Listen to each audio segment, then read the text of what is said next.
Prométer, l'association vaudoise de promotion des métiers de la terre, les vins vaudois et leur vinothèque en ligne vauvin.ch et Paysannes et paysans suisses. Pour vous, la marque commune à toute l'agriculture helvétique. Présente Agriculture durable.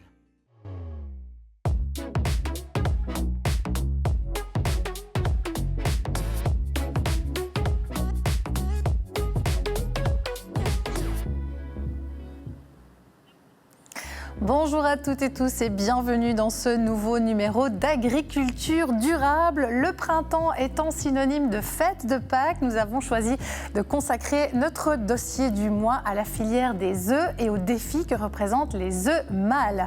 On enchaînera ensuite avec l'évolution du prix du lait dans notre rubrique du chiffre déchiffré. Et puis dans la rubrique de la fourchette à la fourche, on s'intéresse cette fois à la culture du radis en Suisse romande. Et en toute fin d'émission, on retrouve notre rubrique sur les labels. Voilà, vous savez tout, c'est notre sommaire. Il est temps maintenant d'aller retrouver nos invités du jour.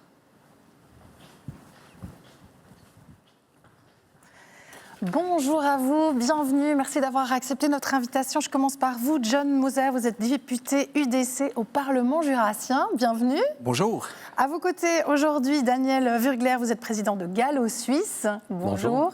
Et puis, last but not least, comme on dit, Sandra Baudet, vous êtes présidente de l'Union des paysannes et femmes rurales genevoises. Bienvenue. Merci, bonjour. Alors, on s'intéresse aujourd'hui à ce défi des œufs mâles, dans cette filière des œufs. On appelle ça aussi le sexage des œufs. Alors, quand on achète des œufs, est-ce qu'on se rend forcément compte de tout ce qu'il y a derrière? Et là, je parle en tant que consommatrice. Dans les grandes lignes, comment est-ce qu'elle s'organise, cette filière suisse, Daniel ? Alors, on est une toute petite filière, on n'est que 850 producteurs professionnels répartis sur toute la Suisse. On a des régions, 4 régions qui se forment en sections et encore par acheteur. Donc, on est 11 sections qui sont représentées à la fêtière. Alors, on parle de ces poussins mâles, mais pourquoi est-ce que c'est un vrai défi? Quelle est la problématique derrière cette question, Sandra ? En fait, c'est en quelque sorte un nouveau produit, puisqu'avant, nous n'avions pas ces poussins mâles. Il faut bien comprendre que ce poussin, en grandissant, ne va pas devenir en poulet de chair. C'est vraiment pas la même race. Donc, il faut maintenant faire connaître ce produit aux consommateurs. Voilà, donc il y a vraiment une histoire de communication, mais il y a des enjeux qui sont éthiques, il y a des enjeux qui sont économiques, technologiques. Lequel pèse le plus lourd dans la balance aujourd'hui, si je puis dire, John ? Bon, je pense qu'il n'y en a pas un qui pèse moins que l'autre. Au final, c'est important aussi de montrer à la population déjà que la branche, la fêtière, mais avec ses producteurs et aussi la distribution de nos produits, elle est consciente qu'aujourd'hui, cette discussion qui tourne autour de ces poussins mâles doit être peut-être solutionnée avec justement quelque chose qui peut convenir à tout le monde. Mais il n'y a pas un problème plus éthique, je pense que c'est plus l'éthique qui pose problème aujourd'hui, mais il y a des défis financiers, il y a des défis aussi écologiques derrière tout ce programme qui doit se mettre en place, ce programme qui est en train de se mettre en place aujourd'hui, où c'est une discussion qui a vraiment eu lieu entre producteurs et aussi la distribution. Il y avait vraiment une question d'image aussi, parce qu'on se rappelle qu'à l'époque, en fait, les poussins mâles, ils étaient tout simplement détruits, si je puis dire ça comme ça. C'est quelque chose qui n'est plus acceptable aujourd'hui. Alors, comme chaque filière, on a toujours des défis, tout n'est jamais parfait, mais on en était conscient, puis on avait envie de trouver une solution. Mais vu qu'elle n'est pas simple, on ne veut pas déplacer les problèmes, mais essayer de les solutionner. Donc, on a dit qu'il faut prendre en main notre destin, qu'on cherche des solutions ensemble avec tous les acteurs du marché. Oui, clairement, le but, ce n'est pas de créer de nouveaux problèmes, mais c'est plutôt de trouver des solutions. En politique, vous avez pris ça aussi à bras-le-corps. Alors, je pense que là, je ne crois pas que le politique là, a imposé quoi que ce soit. C'est juste que le politique, à un moment donné, si rien ne se passe, si les acteurs de la branche ne prennent pas leurs responsabilités, à un moment donné, le politique va imposer. Et puis là, vraiment, je crois que c'est un exemple en la matière où vraiment la fêtière, en discussion avec avec tous les acteurs, a réussi ou bien est en train de mettre en place des solutions. Aujourd'hui, on a des solutions qui sont en tout cas en place. Elles, à mon avis, on peut en discuter après, mais elles vont encore s'améliorer, évoluer ces prochaines années, ces prochaines décennies. En quelques mots, Sandra, les filières bio et conventionnelles, elles ne sont pas concernées exactement de la même manière, hein. Non, tout à fait. En fait, il y a 2 systèmes différents qui ont été mis en place. Ces poussins mâles, en agriculture conventionnelle, ils sont euthanasiés avant leur naissance, finalement, si on peut dire comme ça. C'est le sexage de l'œuf. Et puis, en élevage biologique, le poussin mâle est élevé. Ok, alors moi ce que je vous propose c'est d'aller voir finalement comment ça se passe. La filière des œufs, ce sont comme vous venez de le dire 2 filières qui fonctionnent de manière assez différente avec d'un côté l'élevage bio et de l'autre l'élevage conventionnel. Alors quelles sont ces différences et qu'est-ce que ça change concrètement? Explication d'experts.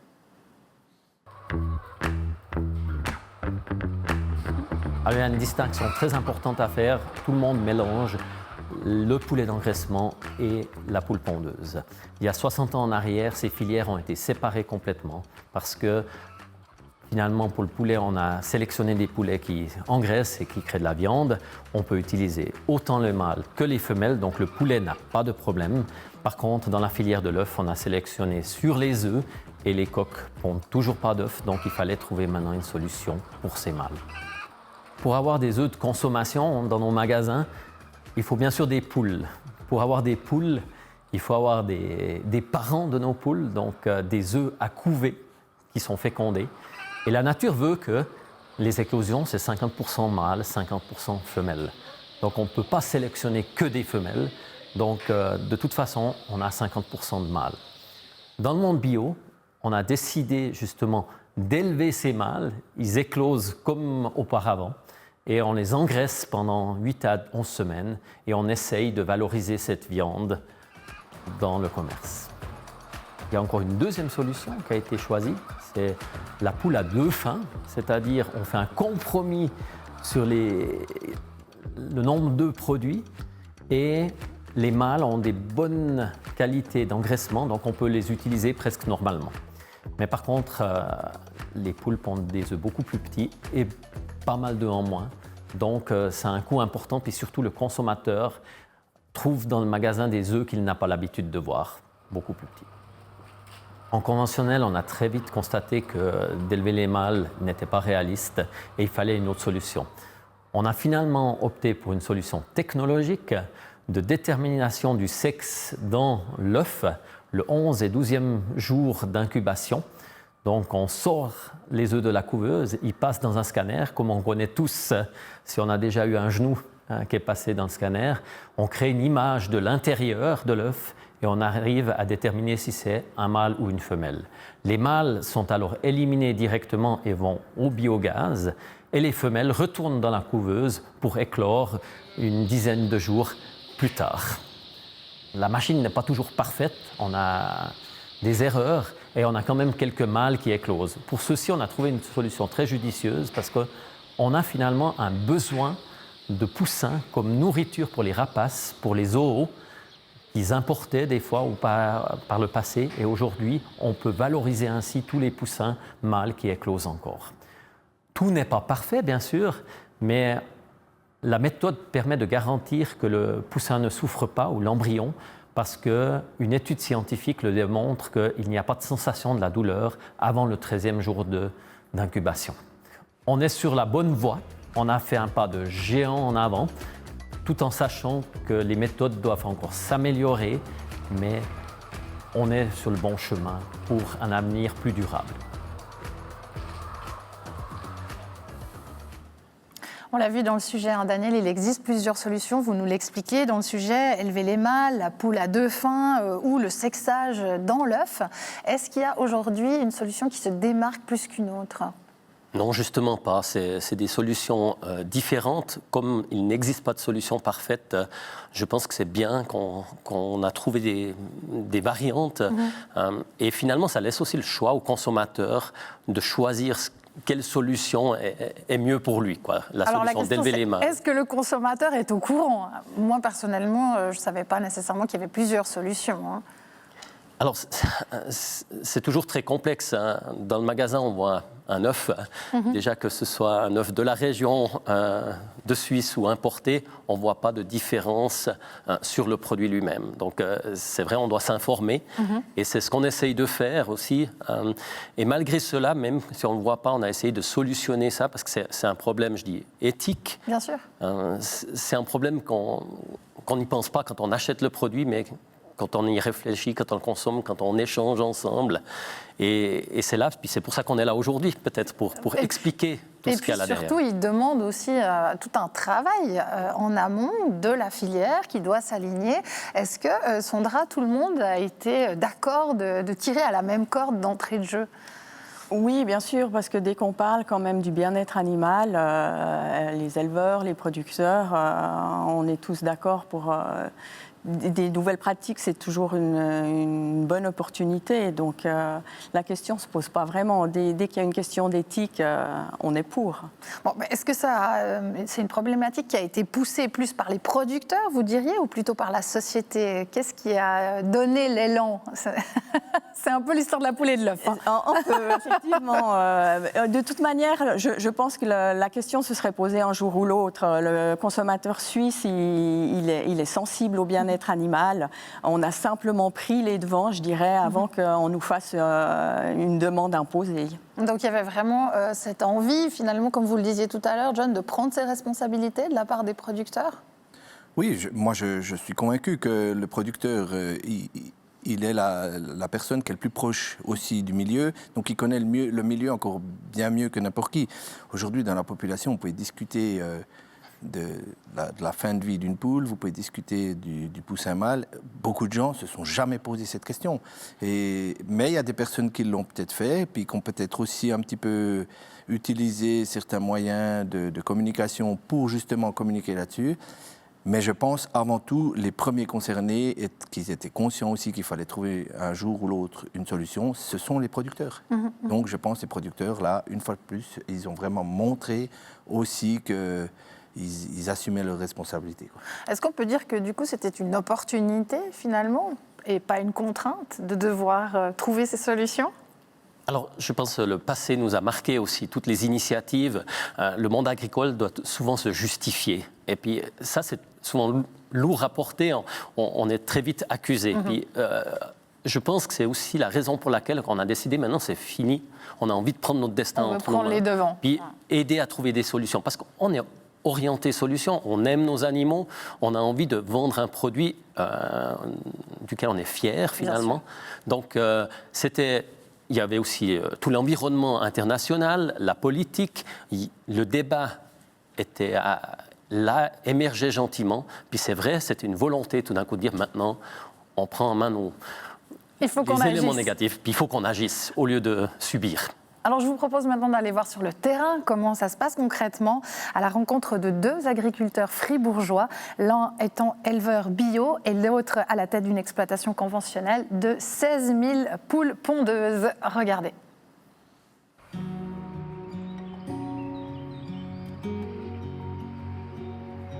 Bienvenue ici à Blessens, dans le canton de Fribourg, dans la glane fribourgeoise. Une exploitation mixte avec grande culture, un petit peu de bétail d'engraissement suite à l'arrêt de la production laitière et un atelier poules pondeuses avec 16 000 poules en plein air. Mon travail au quotidien, c'est de m'occuper des animaux. Ça commence le matin par une tournée à l'intérieur du poulailler. On fait un premier contrôle si les animaux ont bien passé la nuit, qu'ils ont à manger, à boire. Ensuite, on ramasse quelques œufs qui sont pondus hors des nids. Ensuite, on commence le ramassage des œufs, le triage.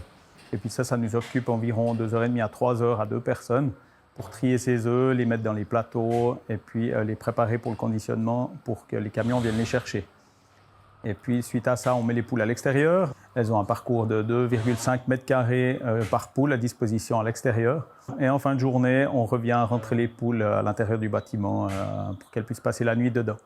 Les poules restent aussi sur nos exploitations environ 14 à 18 mois suivant les années. Et c'est ça qui fait un petit peu notre travail de tous les jours. Je reçois que des animaux femelles sur l'exploitation. Donc ça implique qu'ils aient été sexés auparavant chez notre vendeur de poussines dans une machine spéciale à IRM qui nous fait un surcoût aussi pour nos animaux de 3 francs par poule qu'on amortit sur la durée de ponte des animaux. Les poules en fin de carrière vont pour 60%, 50 à 60% dans l'alimentation humaine, sont valorisées sous forme de poules à bouillir, sous forme de poules entières que vous pouvez trouver dans les supermarchés, surgelées ou viande désossée. Et puis pour le 40% restant, malheureusement, partent au biogaz, puisqu'on n'a pas les capacités de valoriser toutes ces poules pour l'alimentation humaine après les grands pics de consommation des œufs que sont Noël et Pâques. On a aussi des grands pics d'abattage, et puis on n'arrive pas à valoriser, malheureusement, à travers les abattoirs, tous ces animaux. Mais il y a une petite chose qui serait importante aussi de nommer, c'est que si chaque ménage en Suisse consommait une poule à bouillir par année, on arriverait à valoriser l'entier de la production suisse via le canal de l'alimentation humaine.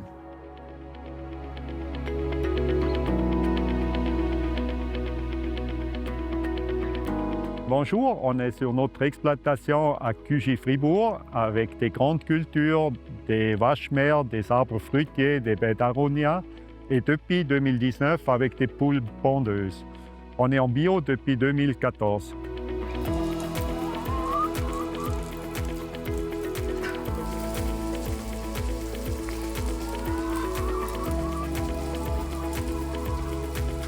Alors une poule bio se ne différencie pas par la race mais par la garde.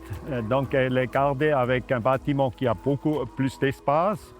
Le pâturage il fait le double, ça fait 1 hectare pour 2000 poules.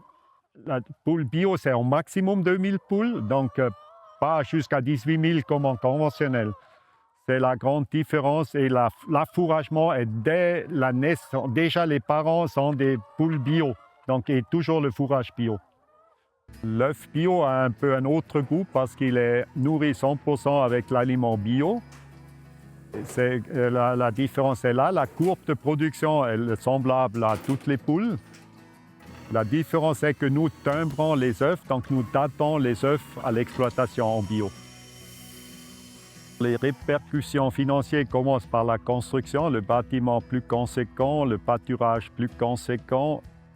Et finalement, la décision de plus tuer les poussins, donc c'est une volonté publique de plus tuer les poussins et d'élever les coqs, a amené à rallonger les séries de poules, donc elles pondent pendant 15 mois. Sur les derniers 3 mois de vie des poules prolongées, la perte augmente par la fragilisation des coquilles d'œufs. Il y a plus d'œufs fêlés, donc moins d'œufs valorisables en première qualité. La proposition de BioSuisse d'engraisser les coqs a amené en conséquence que nous devons avancer le coût d'engraissement qui n'était pas prévu au moment de la décision. La production de viande du coq est en perte, c'est une perte écologique et économique. Ça fait que nous avançons les frais pour 2000 coq, environ 35 000 francs. Ce qui est difficile, c'est que nous devons faire la banque pour espérer qu'on reçoit l'argent de retour au cours de la production d'œufs d'une poule. C'est pour ça que les coûts d'œufs, le prix de l'œuf augmente pour couvrir ces frais.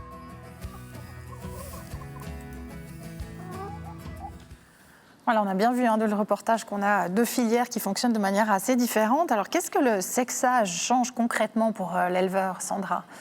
J'ai envie de dire pas grand-chose en fait, puisque le sexage est fait en amont.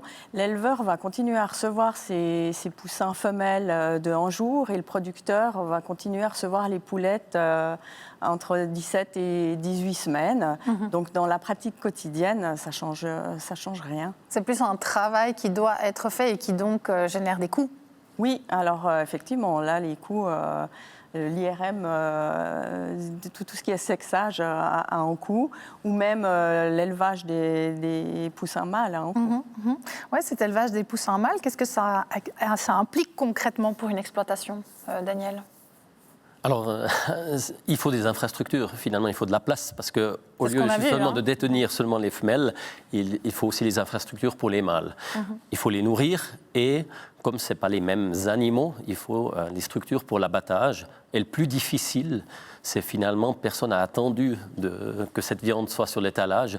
Il faut raconter l'histoire et vendre cette histoire. On ne vend pas forcément un produit, mais vraiment l'histoire de l'œuf, finalement. Alors, on voit dans le sujet qu'il est déjà difficile d'écouler toutes les poules de réforme dans l'alimentation humaine, et puis que si on ajoute à cela des milliers de frères coqs à valoriser, la filière, est-ce qu'elle risque pas finalement de saturer le marché? Alors non. Daniel? Finalement, les quantités en viande sont très restreintes. On parle dans le bio d'environ 600 000 coqs par rapport au marché global de la viande de volaille qui est aussi touché par beaucoup d'importations parce qu'on ne produit pas assez. Il y a la place pour cette viande, mais c'est un produit méconnu qui est différent à cuisiner. On doit, que ce soit les restaurants, les privés, on ne connaît pas, donc c'est plus compliqué à valoriser. Alors, ma demande, est-ce qu'il y a de la demande, justement? Mais je pense, c'est comme ça a été dit, c'est méconnu. De la demande aujourd'hui, pour créer de la demande, il faut créer une offre, et puis il faut faire de la promotion. On sait qu'on a à peu près 2,5 millions de ménages en Suisse. Si chaque ménage consommait une poule, c'est clair que ça réglerait cette question. C'est ce qui a été dit dans le sujet, d'ailleurs. Donc au final, c'est peut-être aussi à nous, mais je crois que là aussi, un travail qui est en train de se préparer, qui est déjà... On a reçu aussi... nous, producteurs, des fois, des essais, des échantillons de produits qui sont faits justement à base de produits de poules de réforme. Et tout ça, c'est en train de se mettre en place. Et je sais qu'il y a des producteurs qui vendent chez eux aussi en direct. Donc il y a un travail de communication qui doit être fait. Mais aussi de marketing et puis justement de faire peut-être aussi prendre conscience à la population que si vous avez consommé peut-être 300 œufs par année, peut-être consommer une poule. Alors Sandra, est-ce que ça justement, on va savoir comment le faire, nous en tant que consommateurs? De consommer une poule? Oui, cette poule à bouillir, là, c'est vrai que moi, je n'avais pas entendu parler de ça non plus. Donc moi, je veux bien consommer ma poule à bouillir, mais comment dois-je procéder? Alors c'est vrai que c'est plutôt nos grands-mères qui avaient cette habitude-là, mais c'est un produit qui existe toujours. Vous avez des tas de livres de recettes. Je pense que vous vous en sortirez pour cuisiner une poule à bouillir. Oui, je pense. Il faut juste une grande casserole, c'est ça? Et de la patience. Ok, il faut du temps. Donc, entre éthique animale, durabilité, réalité économique, est-ce qu'aujourd'hui, on a trouvé un équilibre qui est viable? On est sur le chemin, on n'est jamais au but. Les solutions qu'on a là, c'est des premières étapes. Elles doivent se mettre en place, elles doivent évoluer. Dans le sexage, c'est une fois une méthode qu'on a mise en place, mais la recherche continue. Donc on n'est pas au bout, mais je pense qu'on est sur la bonne voie. Et on l'a constaté avec ces projets-là, que ce soit dans le bio ou dans le conventionnel. C'est dans le dialogue, c'est en mettant tout le monde autour de la table, finalement, qu'on arrive à des solutions. Et le défi reste constant. Alors parlons, on va devoir enchaîner, John, malheureusement. On va parler maintenant d'un autre sujet, un autre thème qui lui aussi représente de nombreux défis. Le lait suisse qui vit actuellement une grosse période de crise. Son prix s'effondre, quelle que soit sa catégorie. Alors concrètement, en termes de chiffres, qu'est-ce que cela représente? Réponse en images. Dans un article de la RTS de février 2026, on apprend que le prix du lait suisse baisse de 4 centimes par litre.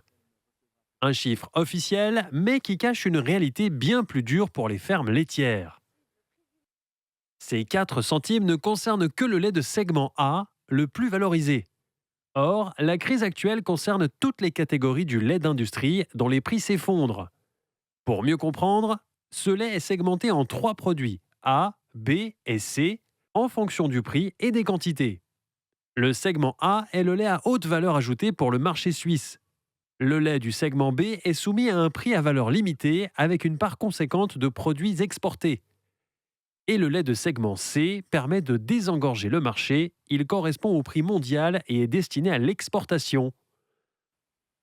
Selon les données récentes d'Uniter, une organisation paysanne, et de Mou, une société coopérative de producteurs de lait, le prix réel payé pour ce lait d'industrie a baissé de 10 à 15 centimes en quelques mois. Une chute brutale qui fait passer le prix net payé à de nombreuses fermes sous la barre des 50 centimes, loin du franc nécessaire pour couvrir les coûts de production. Dire que le lait baisse de 4 centimes minimise la réalité économique vécue sur de nombreux domaines agricoles.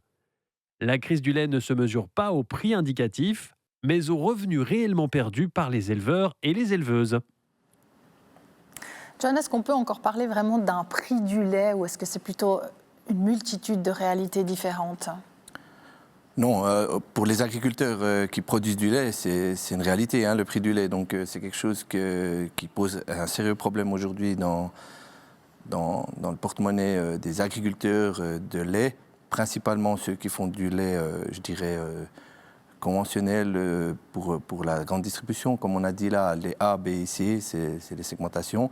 Je dirais qu'on a quand même de la chance en Suisse d'avoir aussi la transformation pour le fromage, qui est aujourd'hui peut-être un peu moins impactée. C'est une filière aussi différente. Voilà, exactement, mais telle que la fêtière gallo-suisse pour l'œuf, on a la fêtière de l'interprofession pour le gruyère, qui déjà l'année passée avait déjà tiré un petit peu les leviers en arrière en disant il faut un peu baisser, il faut un tout petit peu réduire la voilure, en anticipant certains problèmes. Et puis on voit qu'aujourd'hui, l'année dernière était très bonne, beaucoup de fourrage. Il y a aussi les animaux, les choses étaient plutôt bien. Et aujourd'hui, on a trop de lait sur le marché. Et ça, c'est la réalité du terrain. Et puis là, on doit peut-être apprendre aussi de cette crise pour justement clairement aussi définir les quantités à produire et puis pas créer cette surabondance peut-être de lait. Mais alors, est-ce qu'on peut faire ça ? Est-ce que c'est possible ? Encore une fois, les acteurs de la branche de la volaille, donc de l'œuf, se sont mis autour d'une table. Bien sûr, il faut différencier deux choses. Chez les producteurs d'œufs, Daniel l'a dit avant, il y a environ 850 producteurs professionnels. Pour le lait, c'est des autres chiffres qui sont bien plus conséquents. Plus conséquents. Mettre 800 producteurs autour d'une table ou des milliers, c'est pas non plus le même défi. Mais je reste convaincu, moi, qu'on doit apprendre de cette crise et qu'on doit se mettre autour de la table, aussi les producteurs de lait, pour justement éviter de produire trop et apprendre, quand c'est peut-être du bon fourrage, peut-être aussi de le garder un petit peu pour peut-être l'année suivante. Diversifier, on n'est pas à l'abri non plus que dès ce printemps, avec les maladies, dermatoses et autres, il suffit que une région soit peut-être touchée ou autre. Je ne voudrais surtout pas être négatif, mais il faut garder ça quand même dans un coin de nos têtes. Et puis le marché pourrait tout de suite être aussi différent d'ici quelques mois. Bon, merci beaucoup pour ces précisions. Maintenant, on va carrément complètement changer de sujet. Il est plutôt rouge, il est très craquant et on aime le déguster avec un petit peu de beurre. Vous l'avez peut-être reconnu, j'ai nommé le radis. Mais quand et comment pousse-t-il ? Reportage du côté de Saint-Pré, sous les serres de la maison Firter.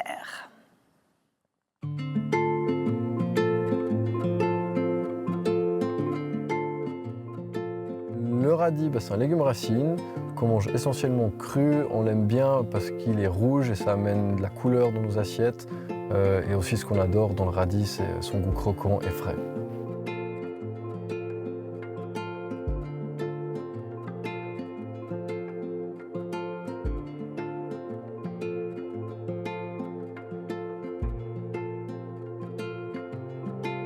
Bonjour, bienvenue sur le domaine Maison Firter à Saint-Pré. Nous cultivons 26 hectares, de l'arboricole et une trentaine de légumes, dont du radis. Sur l'exploitation, on fait 2 séries de radis par année. On commence à semer début octobre pour des récoltes juste avant Noël, donc autour du 20 décembre. Et tout de suite après, on commence à ressemer pour la culture de printemps. Dans cette serre de 3000 m², je sème depuis début décembre jusqu'à mi-janvier et les récoltes s'effectueront depuis début mars jusqu'autour du 20 mars. On sème sur 1 mois et demi parce que les premiers semis de décembre, en fait, ils prennent plus de temps avant d'arriver à la récolte, tandis que les derniers prennent moins de temps. Donc ceux que j'ai semés en mi-janvier, ils sont déjà prêts aussi maintenant autour du 15. Donc il faut 2 mois au lieu de 3 mois pour les premiers semis, à cause de la lumière, la chaleur qui a plus au mois de janvier, février qu'au mois de décembre. On cultive la variété Denard de radis, qui est une variété rouge rond. Suivant la météo, il n'a pas besoin de beaucoup de soins comparé à d'autres cultures, mais il faut quand même faire attention au mildiou. On travaille aussi avec des biostimulants qui permet ça permet de renforcer les défenses naturelles au radis. C'est facultatif, mais suivant la météo, on le fait aussi. Voilà. Comment on sait quand il est prêt? Premièrement, je viens me promener dans la culture, voir si, justement s'il est assez gros. Donc la norme, c'est de 2 à 4 cm de diamètre. Donc ce que je fais, en fait, c'est que je viens, j'en arrache plusieurs pour faire une botte. Et si je vois en fait, qu'en arrachant, ils sont tous bons, on peut commencer. Si je vois qu'il y a trop de petits encore, j'attends pour que ce soit plus homogène et qu'on perde moins de temps à la récolte pour les récolter. Donc le radis, c'est manuel, donc il n'y a pas d'outils. On les tire en fait de la terre. Moi, dans une chapelle, pour que ce soit bien, on est autour de 5000 bottes par chapelle. Donc des bottes de 10 à 12 pièces, 12 radis. Il me faut à peu près une demi-journée à 6 personnes pour faire cette chapelle. Ce qu'il faut regarder, c'est qu'ils soient jolis, s'ils sont beaux, sains, que le paquet est homogène, parce que ça peut arriver, justement là j'en ai un qui est mangé par les souris, ou alors qui ont de la maladie, là sur le radis, donc ça c'est pas vendable, donc je ne peux pas mettre. Il faut regarder que les feuilles ne soient pas jaunes, donc là les feuilles cotylédons elles sont vertes, donc c'est très bien. Pourquoi on garde les feuilles? C'est justement pour faire la botte. Donc là, on vient mettre en fait l'élastique autour des feuilles pour que ça tienne et ça fasse une jolie botte. Après ces radis, ils sont récoltés, on les met en caisse pour les stocker. On le lave juste au dernier moment quand on a les commandes en fait. Donc, quand je reçois les commandes le matin, on me demande tant de radis à faire. C'est là qu'on va les laver, qu'ils soient prêts après pour les magasins.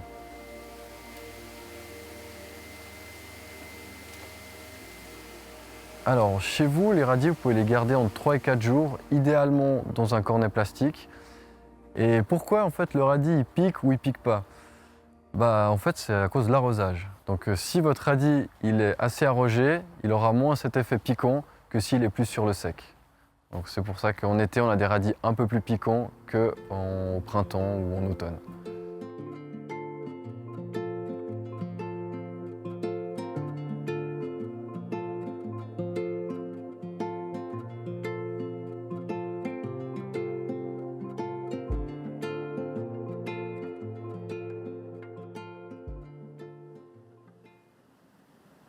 John, Daniel, Sandra, le radis plutôt doux, plutôt piquant, avec ou sans beurre? Attention, c'est important. Alors personnellement sans beurre, mais avec une bonne mayonnaise. Daniel?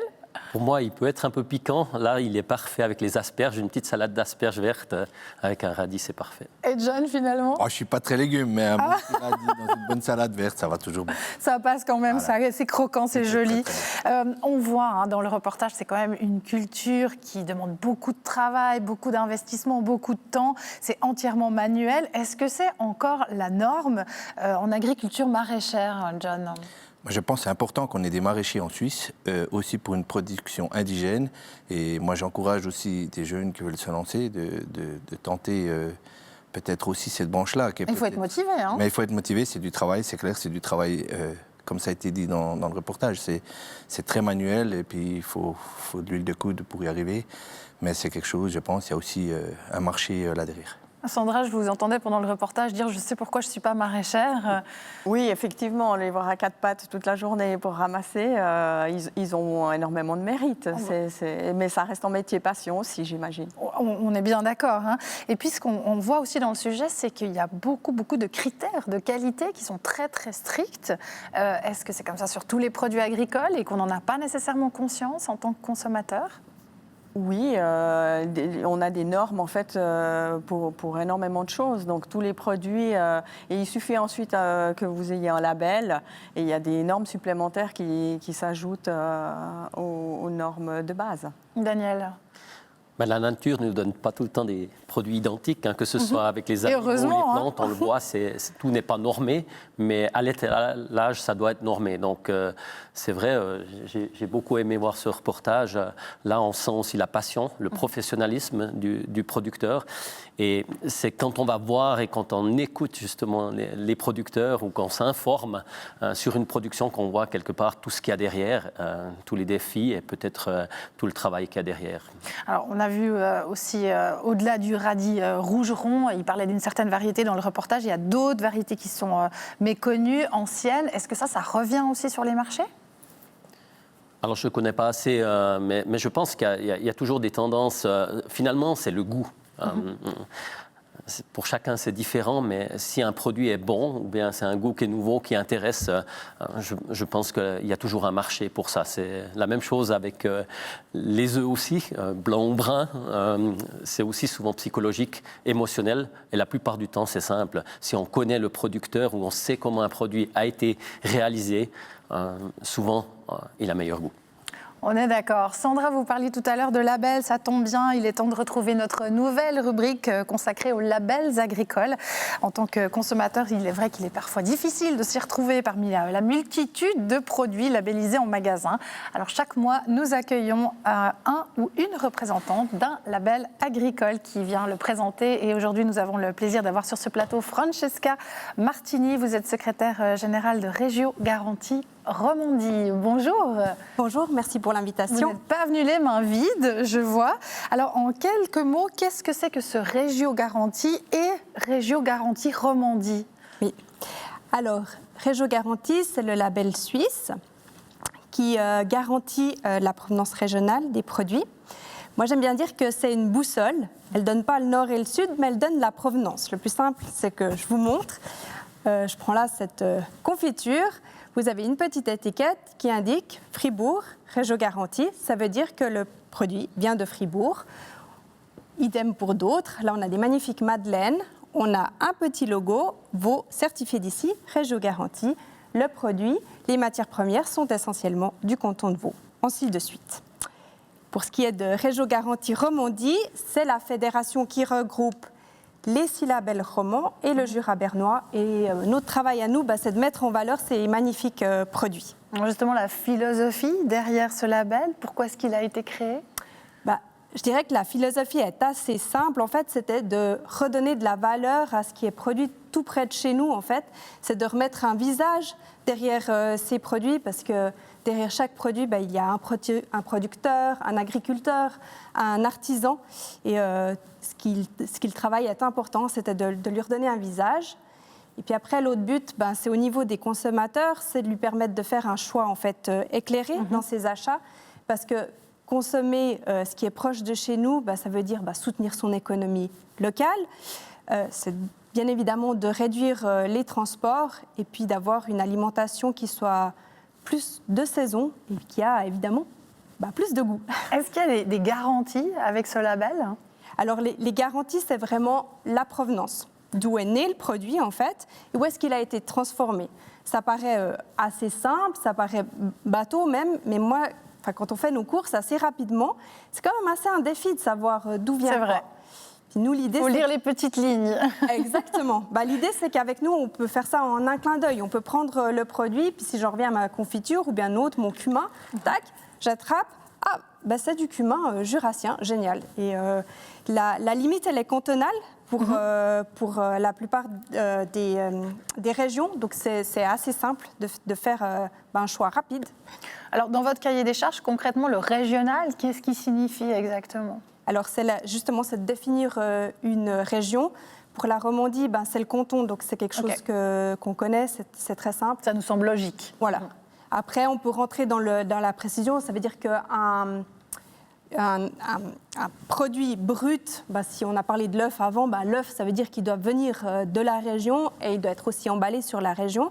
Et après, si on va sur un produit transformé, je reprends l'exemple des petites madeleines, ça veut dire que l'œuf, le lait, le beurre, etc., les matières premières, en tout cas 80% des matières premières minimum, du produit, eh bien, elles doivent venir de cette région, son emballage, enfin sa transformation également sur le même canton. Bon, ben, on se réjouit d'aller observer, d'aller repérer les petits logos dans les rayons des magasins quand on fera nos courses la prochaine fois. Merci beaucoup Francesca d'être venue nous expliquer et nous donner un peu plus d'informations sur ce Régio Garantie et Garantie Romandie. Et puis merci à vous d'avoir été avec nous aujourd'hui sur ce plateau pour parler de cette filière de l'œuf suisse et du sexage des œufs. On en a appris plus, c'est certain. En tout cas, moi, c'est mon cas. Merci à vous de nous avoir suivis aujourd'hui pour ce numéro d'Agriculture durable. On se retrouve à la fin du mois de mai pour un nouveau numéro sur les courants vagabonds. On va voyager, vous l'avez compris. Merci beaucoup, à très bientôt. Au revoir.